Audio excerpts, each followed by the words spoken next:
Around the World in 80 Days, Chapter 11. The Rescue.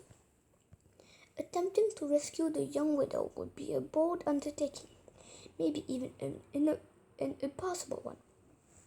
But Mr. Fogg did not hesitate, and Sir Francis was an enthusiastic ally. Passepartout was ready for anything, and even the guide was on their side. "Where are they taking her?" asked Mr. Fogg. To the pagoda of Pillaji, 2 miles from here," said the guide. The woman will spend the night there, and the sacrifice will take place at the first light of dawn." The guide looked at the group of rescuers. "It is certain that we shall risk not only our lives, but horrible tortures if we are caught." "That is foreseen," said Mr. Fogg. "I think we must wait until night before acting." "I agree," said Sir Francis. The guide gave an account of the woman. "She is the daughter of a wealthy Bombay merchant, and received an excellent English education. Her name is Aouda. While still very young, she was left an orphan and was married against her will to an old Rajah. When he died, she escaped, knowing the fate that awaited for her. But she was captured. That is why she is under such heavy guard now." The guide's story strengthened the determination of Mr. Fogg and his friends. As soon as night fell, the guide led them deeper into the thick jungle. They came to an area lit by torches. A group of Indians was sleeping outside a wide brick wall that enclosed the tall pagoda. Guards with swords marched back and forth before the doors. The rescuers hid themselves and waited, hoping the guard would fall asleep.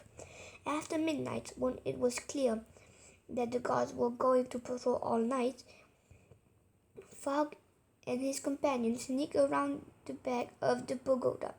With 2 sturdy knives that their guide had brought, Mr. Fogg and Sir Francis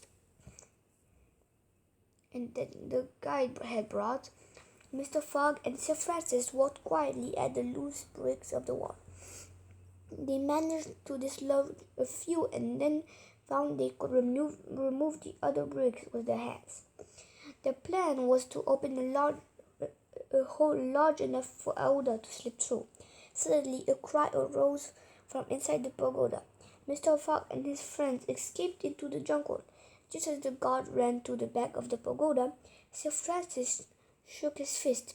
Passepartout was furious, and the guide grimaced with rage. How could they save Aouda now? The tranquil Mr. Fogg waited, revealing no emotion. "We can do nothing but go on our way," whispered Sir Francis. "He is right, we must go," said the guide. "Stop," said Fogg. "I am not due to allow about before noon tomorrow. We may get another chance to rescue her. What is this good Englishman thinking?" Sir Francis wondered. Is he planning to boldly snatch the woman from her executioner at the very moment of the sacrifice? It was hard to believe that the calmest Phileas Fogg could attempt something so desperate. They crept around the outskirts of the clearing and made their way back to the door of the pagoda. Concealed by the jungle, Fogg and his companions watched through the night. Passepartout climbed into the branches for a tree. While he was perched there, an idea struck him, and the more he considered it, the more firmly it lodged in his brain. The lengthening shadows announced the approach of day, and the Indians sleeping outside the pagoda woke up. Tambourines sounded and chanting began. The hour of the sacrifice had come. The doors of the pagoda swung open. Aouda was let out, struggling in the clutches of 2 large guards.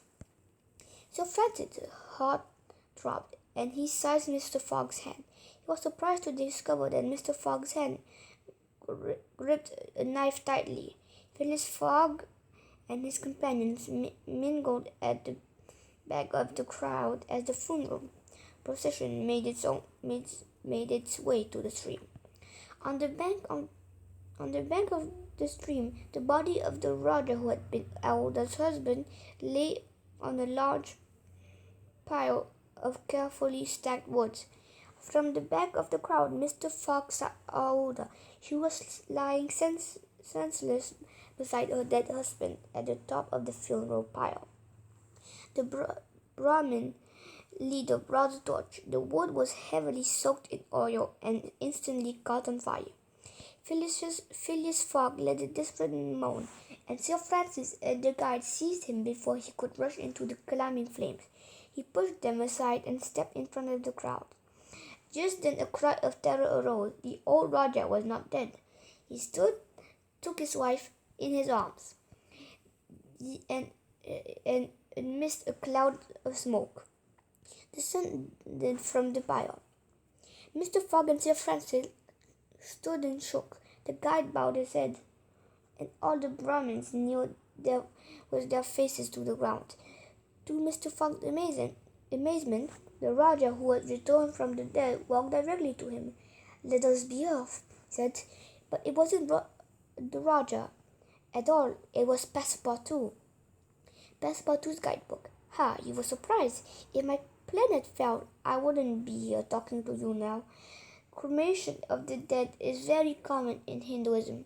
A large funeral pile is built, usually alongside a river, and the body of the deceased is placed on top.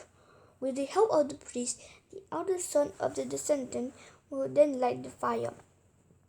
After the cremation of the dead deceased soul is said to be naked, family members must perform various rites and ceremonies to provide the deceased with a new spiritual body. Eventually, the bones of the deceased are collected and then either buried or placed into the river."